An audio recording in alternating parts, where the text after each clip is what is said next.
Halo, selamat malam pemirsa. Saatnya kembali Anda menyimak NTV Prime Dialog. Saya Doni The Kaiser.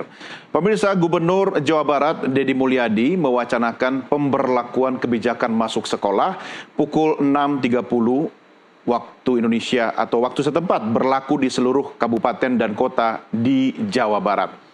Kebijakan ini rencananya akan berjalan satu paket dengan regulasi jam malam bagi pelajar, serta pembelajaran Senin hingga Jumat yang akan sinkron di bawah pengawasan Dinas Pendidikan Provinsi Jawa Barat. Ya, lagi-lagi kebijakan KDM terbaru ini menuai pro dan kontra. Untuk membahasnya, kami ajak Anda berdiskusi dengan narasumber yang terhubung melalui sambungan Zoom. Ada Guru Besar Ilmu Politik Universitas Pendidikan Indonesia yang juga pengamat kebijakan pendidikan, yaitu Prof. Cecep Darmawan. Dan kita juga terhubung melalui sambungan Zoom dengan Wakil Ketua Komisi 10 DPR RI, lalu Hadrian Irfani, yang saat ini berada di Tanah Suci Mekah. Selamat malam, Prof. Cecep. Pak Lalu Ari, apa kabar? Selamat malam, Mas Doni. Assalamualaikum. Waalaikumsalam warahmatullahi wabarakatuh. Pak Lalu Ari ini lagi memantau ibadah haji kita. Bagaimana laporan terkini dari Tanah Suci, Pak Lalu Ari? Ya, Alhamdulillah dari Tanah Suci, jemaah kita insya Allah mulai besok sudah mulai berangkat ke Arafah untuk persiapan melaksanakan wukuf di Arafah yang insya Allah akan dilaksanakan pada tanggal 5 Juni 2025, Mas Doni. Ya, insya Allah kita harapkan semoga semua berjalan dengan lancar ya, Pak Lalu Ari ya. Amin. Ya. Amin, amin. Baik, malam ini kita diskusi soal bidang pendidikan ini, Pak. Ada statement atau wacana dari Gubernur Jawa Barat untuk kemudian mengubah jam masuk sekolah jadi 6.30. Lebih pagi sih, tapi sebenarnya menghindari macet juga. Tapi dari kacamata Bapak sendiri, Anda melihat seperti apa ini? Ya, pertama tentu Pak Gubernur Jawa Barat, Kang Deddy Mulyadi ini kan penuh ide, penuh gagasan. Ide dan gagasan ini kami di Komisi 10 sangat apresiasi. Tetapi yang perlu dipikirkan adalah pertama, apakah ide gagasan yang akan menjadi kebijakan beliau di Provinsi Jawa Barat ini, apakah sudah melakukan kajian, apakah sudah melakukan analisa, apakah yang menjadi penyebab sehingga yang jam normal dimajukan oleh Kang Deddy untuk anak didik kita. Ya, jadi kebijakan ini juga perlu dibicarakan dengan orang tua, perlu dibicarakan dengan pihak sekolah, Dinas Pendidikan, dan seluruh pemangku-pemangku pendidikan yang ada. Karena lazimnya sebelum Kang Deddy maupun di daerah-daerah lain di seluruh Indonesia hari ini, ya jam normal sekolah ada yang jam 7, ada yang jam 7.30 tentunya. Nah, kalau tujuannya adalah untuk pendisiplinan, pada prinsipnya adalah bagus sekali. Tetapi perlu sekali lagi bahwa kebijakan ini dulu pernah dilaksanakan oleh salah satu provinsi, yaitu Provinsi Nusa Tenggara Timur. Namun yang terjadi, laporan dari Ombudsman, banyak hal-hal tentu yang menyangkut psikologis. Kemudian yang perlu dipikirkan juga jarak antara rumah dari siswa-siswi kita ke sekolah, kemudian hal-hal lain seperti efektivitas belajar, apakah nanti di sekolah dengan masuk terlalu pagi, ya otomatis mereka akan bangun pagi. Pada prinsipnya itu bagus, tetapi perlu juga kita lihat di lingkungan sekolah seperti apa, apakah efektif anak didik kita ini masuk lebih awal, kan seperti itu. Nah, banyak hal-hal lah yang harus dipertimbangkan, tidak hanya sekedar maunya seperti ini kemudian langsung dilaksanakan. Ya, kami tentu ide dan gagasan serta kearifan lokal dari masing-masing daerah itu ya tentu bisa kita pahami. Tetapi sekali lagi, tentu kami berharap juga ada komunikasi antara seluruh stakeholder pendidikan, terutama orang tua, kemudian pihak sekolah, dan seluruh pemangku-pemangku pendidikan yang ada, termasuk komunikasi dengan pemerintah pusat melalui Kementerian Pendidikan Dasar dan Menengah. Ya. Begitu, Mas Doni. Pak Lalu Ari, ini kan sebenarnya ranahnya memang gubernur kepala daerah ya. Kalau kita bicara memang skupnya mencakup Provinsi Jawa Barat dengan dinas terkait, oke lah, ini merupakan hak prerogatifnya seorang gubernur. Tapi yang dijalankan itu kan juga adalah kurikulum pendidikan nasional, Pak. Saya tidak tahu apakah ini harus tetap dikomunikasikan kepada pusat atau ada mekanisme politik sebelum memberlakukan sebuah kebijakan yang memang menggunakan kurikulum nasional, atau ini dianggap sebagai sebuah terobosan, bisa juga dianggap sebagai pilot project begitu, Pak? Ya, jadi pertama yang menjadi pertanyaan adalah yang masuk jam 6.30 ini menurut versinya Pemprov Jawa Barat, apakah hanya anak SMA? Karena sebagaimana kita ketahui tanggung jawab untuk sekolah SMA dan SMK ada di bawah pemerintah provinsi. Untuk SD dan SMP ada di bawah kabupaten kota. Nah, sekarang apakah seluruh kabupaten kota yang ada di Provinsi Jawa Barat ini sepakat dengan usulan gubernur? Nah, ini yang perlu kita ketahui juga. Kemudian, kenapa tadi saya mengatakan harus ada komunikasi atau koordinasi dengan pemerintah pusat dalam hari ini Kementerian Pendidikan Dasar dan Menengah, ya bahwa tanggung jawab pendidikan baik dari tingkat SD, SMP, SMA ya ada di Kementerian Pendidikan Dasar dan Menengah, baik kurikulum, program-program, baik program sarana dan prasarana, fisik, peralatan, dan sebagainya, peningkatan kualitas pendidikan, juga ada di bawah tanggung jawab pemerintah pusat melalui Kementerian Pendidikan Dasar dan Menengah. Mengenai daerah-daerah hari ini yang berinovasi, berkreasi seperti yang dilakukan oleh Kang Deddy, ya sah-sah saja. Tetapi paling tidak yang kami inginkan adalah koordinasi dengan pihak kementerian. Kami juga di Komisi 10 menuntut sebenarnya kepada Kementerian Pendidikan Dasar dan Menengah agar kebijakan-kebijakan yang akan dilakukan oleh daerah-daerah seperti halnya di pemerintah Provinsi Jawa Barat tidak menimbulkan gaduh di masyarakat. Contoh seperti kemarin misalnya Kang Deddy memasukkan anak-anak nakal dalam tanda kutip ke barak militer. Ini perdebatan menjadi luar biasa di masyarakat kita. Sekarang ada kebijakan baru lagi. Tapi saya tidak melihat ini, belum melihat upaya dari Kementerian Pendidikan Dasar dan Menengah untuk memberikan penjelasan terhadap kebijakan-kebijakan yang diambil oleh Pak Deddy Mulyadi. Jadi seolah-olah tidak ada kontrol dan tidak ada fungsi koordinasi antara pemerintah provinsi dalam hal ini Provinsi Jawa Barat dengan pemerintah pusat yaitu Kementerian Pendidikan Dasar dan Menengah. Kami Komisi 10 menuntut itu kepada Kementerian Pendidikan Dasar dan Menengah. Jadi jangan sampai nanti masing-masing daerah memiliki kebijakan pendidikan yang berbeda-beda antara daerah satu dengan daerah yang lain seperti itu. Ya, apa mungkin seharusnya gubernur yang punya ide ini lebih dulu berkoordinasi dengan kementerian di pusat, kemudian berkoordinasi atau berkomunikasi lah yang paling penting ya Pak Lalu Ari. Tetapi ketika itu belum diuji coba, belum dilaksanakan, tentu juga kementerian belum ada istilahnya contoh proyek yang bisa disosialisasikan apakah bisa dilakukan di provinsi lain atau tidak, begitu Pak? Ya, jadi saya juga menyarankan ketika nanti program sekolah lebih awal versi Kang Deddy Mulyadi ini akan dilaksanakan, maka tentu saya menyarankan agar diuji coba dulu terhadap beberapa sekolah yang ada. Kalau sekiranya di beberapa sekolah bisa berjalan, maka tentu tentu ya silakan saja bagi daerah lain untuk bisa mengikuti jika itu betul-betul dilaksanakan secara efektif. Kemudian yang kedua, sekali lagi yang saya sampaikan bahwa dalam hal tanggung jawab di tingkatan SD, SMP, ini kan tanggung jawab pemerintah kabupaten kota. Untuk SMA, pemerintah provinsi. Nah sekarang kalau misalnya Pak Gubernur mengharuskan semua jenjang mulai dari TK misalnya masuk 6:30, SD masuk 6:30, kemudian SMP dan SMA masuk 6:30, ya tentu harus ada kesepakatan semua pihak, kabupaten kota. Dan ini juga perlu menjadi harus ada komunikasi antara pemerintah daerah dengan pemerintah pusat. Nah, seperti itu. Saya menekankan harus ada komunikasi di samping analisa, di samping kajian, di samping meminta masukan pendapat kepada seluruh pemangku pendidikan. Jadi tidak bisa pendidikan itu ya dilaksanakan sesuka hati saja seperti itu. Ya, baik.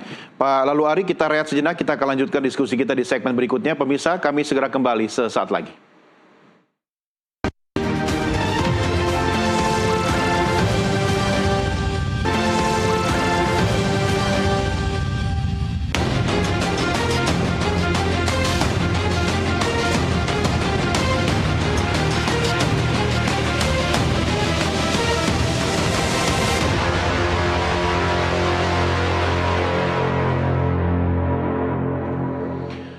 Anda masih bersama kami dalam NTV Prime Dialog. Saya tengah berbincang dengan Wakil Ketua Komisi 10 DPR RI, lalu Hadrian Irvani, terkait dengan wacana sekolah masuk pagi jam 6 yang dilemparkan oleh Gubernur Jawa Barat Deddy Mulyadi. Hal ini memantik diskusi di ranah publik dan kami ajak Anda untuk melihat secara lengkap pernyataan Gubernur Jawa Barat berikut ini. Gubernur Jawa Barat mengeluarkan surat edaran pada seluruh kepala desa, kepala kelurahan, camat, bupati, kepala dinas pendidikan, kapolsek, dan ramil, kapolres, dan dim. Intinya apa? Anak-anak kita yang masih sekolah, kalau harinya hari belajar, bukan malam libur, harus jam 9 ada di rumah. Setuju nggak? Benar. Saya harus konsisten. Kok sekarang masih ada di luar acara Pak Gubernur? Karena besok Kalau malam libur boleh, tapi menurut saya tidak boleh lebih dari jam 2 kalau malam Untuk itu, yang berikutnya saya akan mengajak pada para kepala daerah, bupati dan wali kota, hari belajarnya sampai hari Jumat, Sabtu libur. Setuju? Sekarang SMA sampai hari SMP sampai hari Sabtu. Harusnya menurut saya di Jawa Barat diseragamkan semua proses belajar mengajar sampai hari Jumat. Mudah-mudahan para bupatinya dan wali kota sama dengan Gubernur Jawa Barat. Bener gak? Saya dulu waktu jadi Bupati Purwakarta, saya bupati pertama yang membuat jam pelajaran sampai hari Jumat dan jam belajarnya dimulai jam 6 pagi. Setuju nggak? Nggak apa-apa kan jam belajarnya jam 6 pagi, tapi Sabtu libur. Setuju nggak? Setuju nggak? Baik, kita lanjutkan diskusi kita. Pak Lalu Ari, ini Gubernur Jawa Barat sudah punya kisah waktu jadi Bupati Purwakarta, kemudian akan diuji cobakan untuk skala Provinsi Jawa Barat. Kalau masuk pagi sebenarnya saya pribadi sih suka-suka aja Pak ya. Kalau saya malah dulu sekolahnya dari jam 5 karena di pondok pesantren Pak. Kalau pendapat Anda sendiri bagaimana ini? Ya, jadi kan kondisi masing-masing orang kan berbeda-beda. Kondisi masing-masing anak juga berbeda-beda. Kondisi masing-masing daerah juga tentu berbeda-beda. Nah, kalau kita lihat ide dan gagasan ini, dari awal saya sudah mengatakan bahwa ide dan gagasan ini bagus. Upaya untuk mendisiplinkan, kemudian anak-anak tidak boleh keluar malam di atas jam 9. Tapi pertanyaannya anak-anak mana yang masih ada di luar di atas jam 9? Berapa persentasenya kan seperti itu. Iya. Nah, kemudian yang kedua bahwa kegiatan belajar mengajar ini yang beliau sampaikan tadi jam 6 bukan jam 6.30 kan? Iya. Nah, jam 6 ya tentu harus diuji coba kalau menurut saya. Diuji coba tidak hanya di Purwakarta. Nah, contoh kemarin yang barak militer yang kita lihat hanya di Purwakarta dan terakhir ada Depok yang akan mengikuti. Nah, uji cobalah kalau ternyata di daerah-daerah itu berhasil, efektif, bisa membuat anak lebih sehat, psikologisnya tidak tertekan, bisa membuat anak lebih berprestasi, ya why not? Ya. Nah, ini bisa juga dijadikan program ini sebagai salah satu proyek percontohan nasional. Ya, kita berdebat di ruang publik hari ini ya wajar-wajar saja karena itu kan bukan merupakan kelaziman. Ya. Ketika tiba-tiba seorang kepala daerah mengumumkan untuk membuat kebijakan seperti itu, ya tentu menjadi perdebatan. Saya rasa perdebatan itu sah-sah saja kan seperti itu. Kita ini kan manusia normal. Tidak lepas dari hilaf dan salah kan seperti itu. Yeah. Nah, sehingga tentu saya berharap sekali lagi bahwa apapun yang menjadi kebijakan, apalagi kebijakan pendidikan, kami sangat menghargai bahwa masing-masing daerah berinovasi, berkreasi sesuai dengan kearifan lokal masing-masing, tetapi jangan lupa harus berkoordinasi dengan pemerintah pusat. Dalam hal ini adalah Kementerian Pendidikan Dasar dan Menengah. Kami di Komisi 10 akan mendorong nanti Kementerian Pendidikan Dasar dan Menengah untuk berkoordinasi dengan pemerintah Provinsi Jawa Barat. Ya, dari sisi efektivitas, dari sisi anak didik kita tidak terganggu psikologisnya. Kalau misalnya ada yang mengatakan justru dengan masuk lebih awal itu memberikan kesadaran, iya. Tetapi kita harus lihat dulu jarak tempuh rumah dengan sekolah dari siswa tersebut seperti apa. Ya. Karena di Jawa Barat juga sudah ada aturan untuk tidak menggunakan sepeda motor. Betul. Sudah ada aturan untuk jalan kaki. Nah, kalau jarak dari rumahnya jauh, ya itu kan perlu kaji. Itu yang saya maksud tadi, bahwa harus ada kajian, harus ada mendengarkan pendapat dari seluruh stakeholder pendidikan, seluruh pemangku-pemangku pendidikan kita, baik di Provinsi Jawa Barat maupun di tingkat pusat. Sepertinya Pak Seperti Lalu itu. Ari, kalau bicara tentang komunikasi itu sudah mulai bergeser dengan viral dulu sehingga mendapatkan dukungan publik, sehingga nanti kalau sudah dapat dukungan publik baru dalam tanda petik ada tekanan kepada pemerintah pusat misalnya untuk harus mendukung. Anda melihat ini lebih ke investasi pada kualitas pendidikan masa depan atau lebih ke investasi politik sebenarnya, Pak? Saya melihat ini investasi politik, karena kalau dari sisi pendidikan, ini saya belum menemukan ini. Mungkin nanti Prof. Cecep yang bisa menjelaskan lebih lanjut. Ya, ini kan saya lihat cek ombak dulu nih. Cek ombak, kita uji coba berdebat di dulu ruang ya. publik, kemudian berbeda pendapat dengan Kang Deddy, kita dibully, ya kan kira-kira begitu. Nah, itu yang terjadi. Makanya kita konfirmasi sekaligus minta pendapatnya Guru Besar Ilmu Politik Universitas Pendidikan Indonesia, Prof. Cecep Darmawan, yang juga sudah bergabung bersama kami. Prof. Cecep, apa komentar Anda, Prof? Ya, terima kasih atas kesempatannya Pak Lalu yang kami hormati, berjuang terus di DPR, di Komisi 10 ya Pak. Ya, dan Abang, gini Bang, saya kira memang ini kan masih jadi polemik ya. Ya. Tadinya Pak masuk tuh mau jam 6, tapi saya dengar juga sudah diundur lagi nih 6.30 ya. 6.30. Nah, memang saya memaklumi bagaimana Pak KDM ini memiliki gaya kepemimpinan agak lain Pak Lalu ya. Beliau itu agak lain untuk cek ombak lah tadi istilahnya ya. Bisa jadi itu sebuah cek ombak. Namun kalau biasanya kan kajian dulu baru implementasi ya. Nah, beliau itu laksanakan dulu gitu, nanti kekurangannya dikaji belakangan dibenahi. Saya contohkan dulu waktu bukan dulu ya, kemarin lah soal barak militer ya. Nah, ketika awalnya menjemput wajib militer, kita nggak sepakat karena namanya wajib militer, ada aturan. Iya. Tapi kemudian diralat namanya itu pendidikan karakter. Nah, itu setuju. Ya, terlepas dari misalnya perlu penyempurnaan sini sana ya, tetapi itu satu langkah yang positif. Nah, gitu ya. Itu positif bahwa itu ada kekurangan segala macam ya kita perbaiki.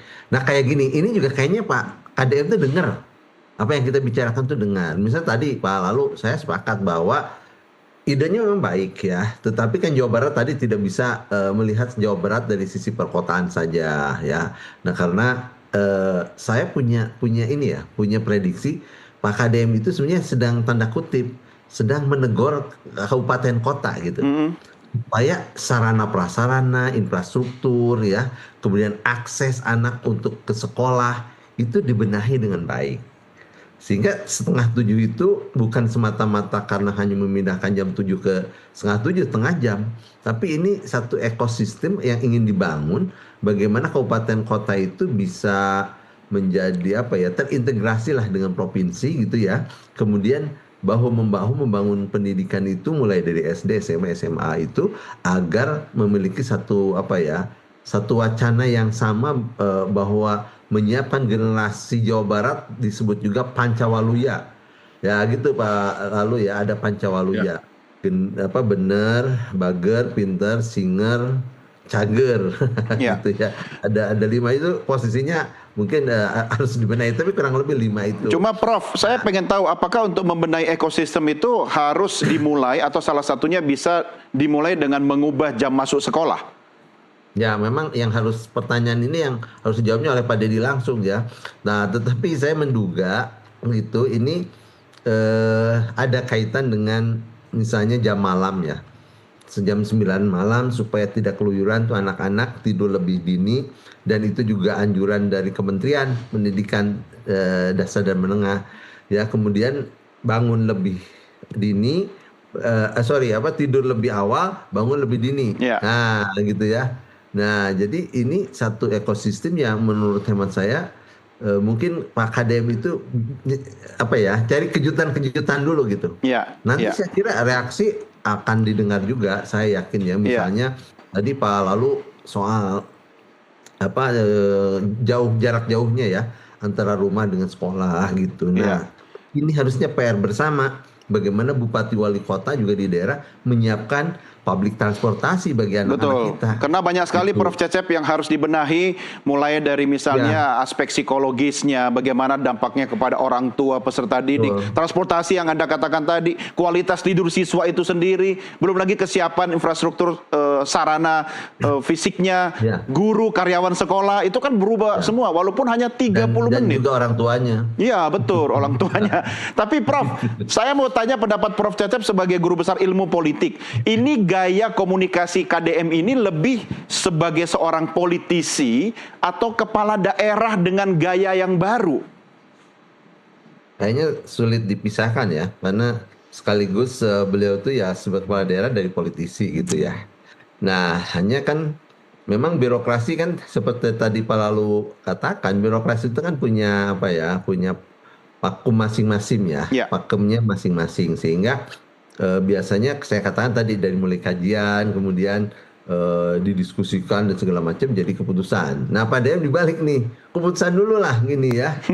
Nanti kemudian dibenahi mana yang kurang-kurangnya gitu. Jadi kayak zaman kita merdeka dulu, Prof, merdeka dulu, baru pelan-pelan ditata begitu ya.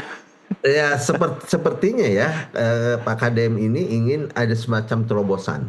Memang dalam teorinya itu ada yang disebut dengan banishing birokrasi, yang memangkas birokrasi. Gitu ya, memangkas birokrasi. Saya pikir tidak ada salahnya dicoba aja dulu ya, try and error gitu dari sisi ini. Mungkin dilihat aja 1 bulan bagaimana pelaksanaan ini. Saya yakin gubernur akan mendengar. Tapi memang kata Prof Cecep tadi, akan mendengar. Kata Prof Cecep tadi, kata kuncinya adalah ini kan memimpin birokrasi. Nah, Pak Lalu Ari, beda memimpin birokrasi dengan organisasi non birokrat begitu kan? Apalagi nanti kalau konsekuensinya kepada kebijakan anggaran. Nah, apa yang bisa Anda sampaikan ini? Iya, jadi sebenarnya gini Mas Doni, di Kementerian Pendidikan Dasar dan Menengah itu kan sudah meluncing kebiasaan anak Indonesia hebat, kebiasaan siswa Indonesia hebat. Nah, di situ salah satunya ya bangun pagi, kemudian sholat subuh, kemudian beres-beres rumah, persiapan sekolah dan sebagainya. Nah, tetap saja jadwal masuknya juga tetap jam 7. Nah, terkait dengan kebijakan yang akan dikeluarkan oleh Pak Dedi ini, seperti yang saya sampaikan tadi sebenarnya, bahwa ya kalau memang beliau punya pandangan sendiri, punya pendapat sendiri, ingin memajukan Jawa Barat, terutama anak-anak Jawa Barat untuk mempersiapkan SDM unggul Jawa Barat, ya tentu ya silakan saja. Tentu konsekuensi anggarannya juga saya belum melihat sebenarnya akan seperti apa, karena program ini kan juga belum jelas. Belum jalan juga, ini semacam cek ombak yang disampaikan oleh Kang Dedi tentu memunculkan perdebatan publik. Dari sisi politik juga saya melihat bahwa Kang Dedi ini pintar. Pintarnya itu beliau melempar ke publik, viral, jadi perdebatan, ditambah lagi saya komentari, kemudian Prof Cecep komentari, makin viral lagi ntar. Karena ini akan menjadi diskusi terus. Betul. Nah, jadi saran saya ya kalau misalnya ini akan dilaksanakan ya coba dulu, silahkan dicoba seperti yang disampaikan oleh Prof Cecep tadi, misalnya sebulan, lihat efektivitasnya. Kalau ternyata pihak sekolah ini kan semua harus beradaptasi, anak-anak beradaptasi, guru beradaptasi, kan seperti itu. Tidak hanya anak-anak saja ini, maka otomatis gurunya juga harus beradaptasi. Kalau semuanya happy, semuanya senang, kemudian tidak ada dampak psikologis yang dimunculkan, tidak ada efektivitas yang terlalu berbelit-belit, misalnya seperti itu, kemudian dengan masuk lebih awal ini yang tadinya jam 6 berubah menjadi 6.30, nanti jangan-jangan balik lagi ke jam 7.00 kan seperti itu. Nah, ini silakan saja dicoba dulu. Kalau ternyata lebih efektif dibanding yang sebelumnya, ya silakan saja. Oke, ya baik. Pak Lalu Ari, Prof. Cecep, kita rehat sejenak. Kita akan lanjutkan diskusi kita di segmen berikutnya. Pemirsa, tetap bersama kami. NTV Prime Dialog akan segera kembali sesaat lagi.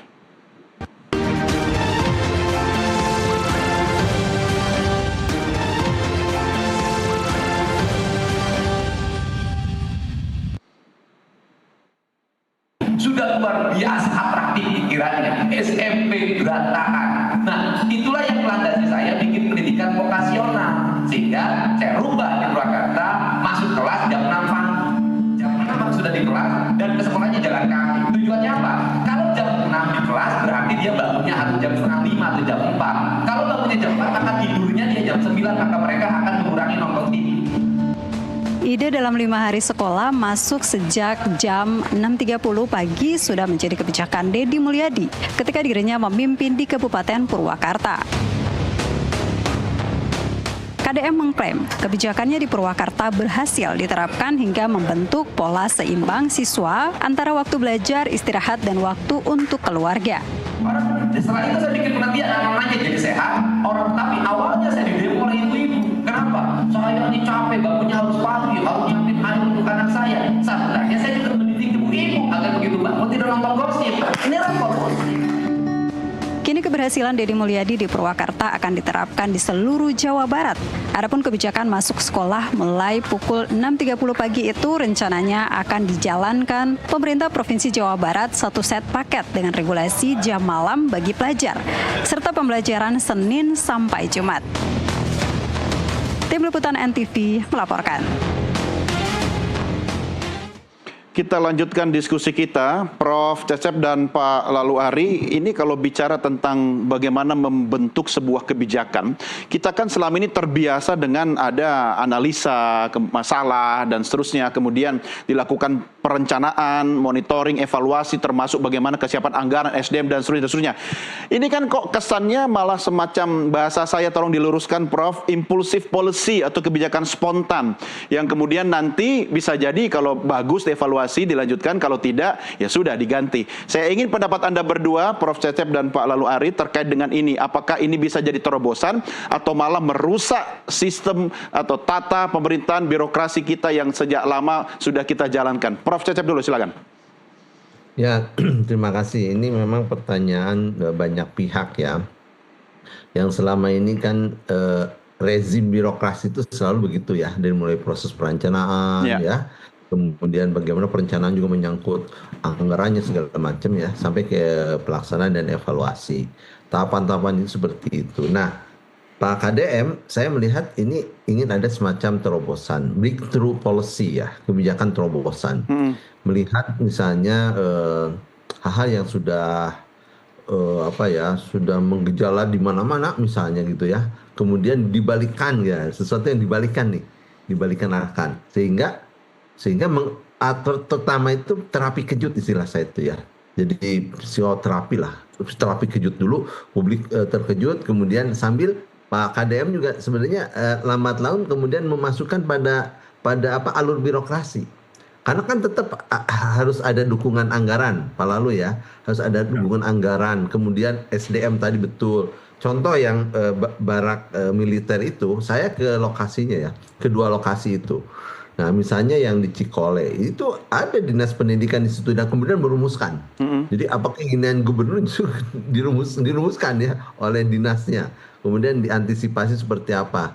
Sebenarnya nggak jauh beda ya. Cuma kan memang idealnya birokrasi itu tersusun seperti tadi, ya tidak di tengah gitu. Nah, tapi kan ini terobosan. Tetap aja nomenklaturnya ada, misalnya soal pendidikan karakter nih sudah ada, masuk ke situ gitu.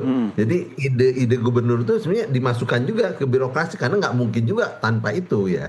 Tidak mungkin juga karena kan harus berbasis pada anggaran, berbasis pada perencanaan gitu ya. Dan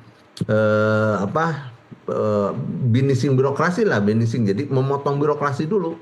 Itu gaya-gaya Pak KDM ya. Memang pada akhirnya walaupun kita saksikan penuh dengan pro kontra, pada akhirnya Pak Kadem itu mendengar kok. Saya lihat ya, mendengar aspirasi publik itu diapresiasi. Misalnya kritikan beberapa pihak soal barak militer ya. Ya. Nah, ternyata kan tadi saya katakan memang pendidikan karakter, orang tua juga dilibatkan di situ, berbagai pihak dilibatkan, ada psikologi segala macam. Ya psikolog juga dilibatkan di situ. Jadi tidak berarti keinginan Pak KDM sendiri ya, kalau sudah jadi kebijakan tentu itu akan mengait dengan birokrasinya gitu. Ya. Hanya beda cara aja. Yang pertama mungkin birokrasi itu ada musrenbang segala macam itu ya. Nah, tapi kan detailnya juga di situ belum detail betul ya. Nah, nanti pada dinas masing-masing ini juga gitu Pak KDM tuh nanti ngaitnya kemana nih ini, oh ini ke Ya. anggaran ini anggaran gitu. Ya. Saya kira ini soal pendekatan ya. Ya, baik. Meski tidak lepas juga dari sorotan masyarakat bahwa ini merupakan momentum untuk memanfaatkan sorotan publik dalam panggung politik. Catatan Pak Lalu Ari sendiri bagaimana nih Pak? Jadi gini Mas Doni, jadi pertama seperti yang saya katakan di awal tadi bahwa tentu ide dan gagasan dan kreativitas dari Kang Deddy ini kami apresiasi lah. Kang Deddy ini penuh ide, penuh gagasan dan spontan. Nah itu yang kami apresiasi. Tetapi yang kedua tentu juga yang namanya pendidikan ini kan prosesnya tidak bisa coba-coba. Sudah ada tatanan, sudah ada petunjuk pelaksanaan, sudah ada undang-undangnya, sudah ada Permendikdasmennya, walaupun bersifat fleksibel artinya tentu memberikan ruang-ruang kepada pemerintah provinsi maupun pemerintah kabupaten kota. Kemudian yang ketiga, tatkala Kang Deddy mengungkap ini ke publik, kemudian muncul reaksi publik, saya rasa itu hal-hal yang wajar-wajar saja. Dan ya saya sepakat dengan Prof. Cecep tadi bahwa dan pada akhirnya Kang Deddy juga mendengar awal-awal seperti barak militer itu kan tekanan publiknya luar biasa, diskusinya juga luar biasa. Tetapi di akhir-akhir yang tadinya beliau mengatakan 1 bulan, 3 bulan dan berakhir di 2 minggu kan seperti itu juga beliau mendengar masukan dari DPR seperti saya misalnya, dari pemangku kebijakan publik dan pendidikan seperti Prof. Cecep dan lain-lain. Nah ini menurut saya adalah gaya baru dalam pola kepemimpinan kepala daerah hari ini. Tetapi sekali lagi saya tentu berharap ketika kita melaksanakan diskusi, memberikan masukan dan saran ya tentu tolong dihargai juga. Jangan ketika berbeda pendapat dengan Kang Deddy kemudian kita dibully di mana-mana. Saya sudah dibully di mana-mana nih, Prof. Kita memberikan saran. Kalau beda pendapat, Pak Lalu Ari, Prof. Cecep berbeda pendapat sama Kang Deddy nggak ada masalah. Cuma ya Anda harus siap berhadapan dengan netizen, gitu kan maksudnya kan? Oke, kalau kita anggap ini sebagai sebuah diskursus, paling tidak sebagai sebuah wacana untuk kemudian membangun sebuah konsep pendidikan yang lebih baik di masa depan, tentu kan ada yang namanya proses yang harus dia lalui. Ya, paling tidak jadi otokritik juga untuk semua pemangku kepentingan, parlemen juga baik di tingkat pusat atau di daerah, sehingga jangan terlalu kaku-kaku amat gitu. Paling tidak Prof. Cecep, Pak Lalu Ari, ada jalan tengah nggak? Karena kan pasti gubernur akan berusaha untuk menyesuaikan juga, ya kan, dengan kondisi di lapangan. Yang paling ideal kalau menurut Anda seperti apa? Pak Lalu Ari dulu, silakan. Ya, tadi saya sudah sampaikan bahwa Kementerian Pendidikan Dasar dan Menengah itu juga sebenarnya sudah punya program. Program Kebiasaan Anak Indonesia Hebat namanya. Jadi di program itu dan sudah dilaunching oleh Pak Menteri Pendidikan Dasar dan Menengah melibatkan seluruh kepala dinas kabupaten kota maupun provinsi se-Indonesia, kepala dinas pendidikan.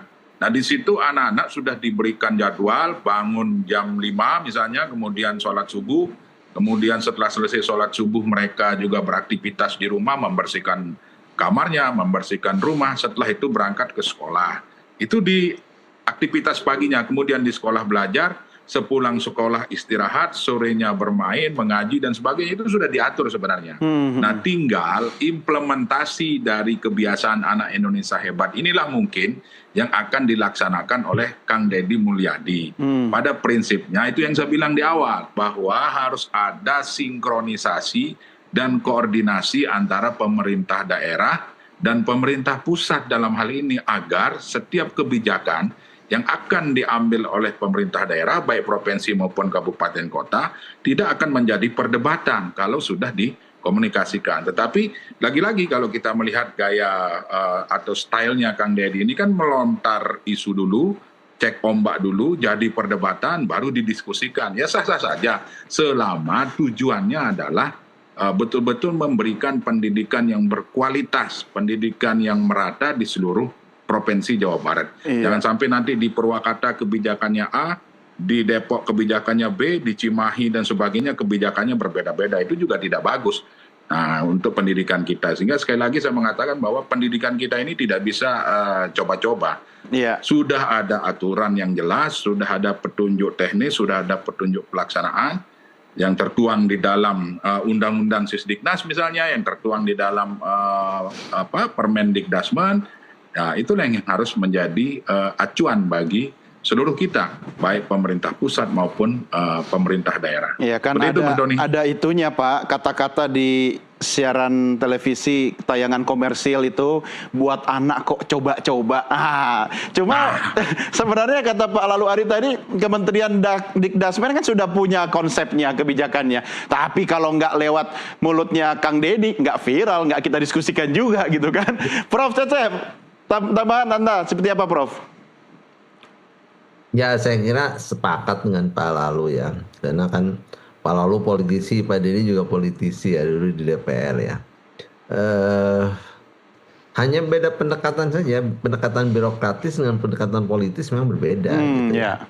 Nah, berbeda, tapi kan tetap nanti akan ketemu yang paling penting adalah bagaimana layanan publik. Ya, itu yang penting. Sebenarnya bukan pada caranya, tapi pada tujuannya. Ya, itu caranya bisa top down atau bottom up gitu. Kalaulah ini dianggap top down ya, gitu dari pimpinan, kemudian ke birokrasi dikait-kaitkan, dikenakan kemana gitu. Nah, sambil juga mencari bentuk, dia membenahi program, sama aja sih, nggak ada masalah. Yang tidak boleh itu justru kalau terabaikan pelayanan publiknya. Jadi Pak Deddy sebenarnya ingin layanan publik, kedekatan publik itu menjadi prioritas utama ya, pemberdayaan gitu. Nah, cara-caranya ya memang agak unik ya. Unik karena memang jarang kita punya pemimpin yang seperti Pak Deddy ini. Coba lihat di medsosnya ya, luar biasa keberpihakan kepada masyarakat kecil gitu. Makanya kalau tanda kutip ya, kalau nyerang-nyerang Pak Deddy pasti diserang tuh oleh netizen. Itu, ya, jadi bukan berarti Pak Deddy itu tidak atau anti kritik, tidak ya. Pak Deddy sangat terbuka kok. Saya katakan tadi ya, beberapa program kita beri masukan berubah juga. Ya, walaupun tidak disebut ini masukan, tapi ada perubahan, artinya mendengar tuh. Dengan begitu yang penting itu disampaikan dengan baik ya, tidak hanya selalu menyalahkan, karena ada juga tuh lembaga tertentu yang kemudian dibully tuh selalu menyalahkan. Saya katakan kalau semua program dicari kelemahan, program manapun pasti ada kekurangan. Iya. Yang paling penting sebenarnya Prof, perubahan itu juga harus dimulai dari kalangan birokrasi di Jawa Barat itu sendiri, karena dia yang akan ada di garda depan melaksanakan program ini kan. Iya, betul. Jadi birokrasi yang sebenarnya ujung tombak akhirnya pada ujung tombak birokrasi. Makanya kan Pak Deddy selalu menyerahkan setelah itu selesai, serahkan ke birokrasi. Saya bilang barak militer itu birokrasi yang kemudian mengerjakan ide-ide Pak Deddy itu gitu ya, diterjemahkan pada kerja-kerja birokrasi. Gitu. Baik, Prof Cecep, terima kasih sudah bersama kami. Pak Lalu Ari, terima kasih juga Pak Lalu Ari. Selamat menjalankan ibadah haji. Ya, semoga bisa kembali dengan sehat, selamat dari transisi. Doakan buat seluruh bangsa Indonesia tentunya ya. Baik, terima kasih Bapak-bapak. Selamat malam. Baik, pemirsa, inilah akhir jumpa kita dalam NTV Prime Dialog. Jangan kemana-mana, kami masih akan kembali untuk menyampaikan beragam berita lainnya. Tetap bersama kami.